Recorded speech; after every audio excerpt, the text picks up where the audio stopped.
Le chef terreau syrien se trouve actuellement en Russie. C'est lui-même qui a proposé cette visite afin de renforcer les liens entre Moscou et Damas, une démarche que Poutine a acceptée au plus haut niveau. Au programme des discussions, tenez-vous bien, la coopération bilatérale, les investissements économiques, la modernisation et la restructuration des forces armées syriennes, ainsi que le maintien des bases militaires russes sur le territoire syrien. La Russie pourrait soutenir la stabilisation du pays et apporter une aide économique et militaire renforcée à la Syrie.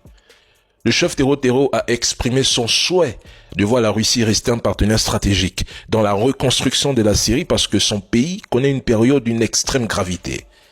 Depuis la chute de Bachar al-Assad le 8 décembre 2024, la situation s'est détériorée sur plusieurs fronts, plongeant le pays dans une profonde crise humanitaire et économique.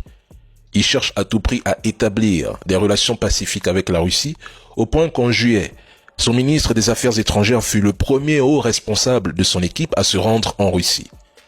Il veut une coopération avec Poutine au plus haut niveau. Et dire qu'il y a à peine 10 mois, certains trolls et propagandistes africains russophobes assuraient ici que la Russie avait été chassée de Syrie, que tout était fini pour Poutine, que ses bases militaires allaient fermer. Aujourd'hui, est-ce que vous les entendez encore? Non.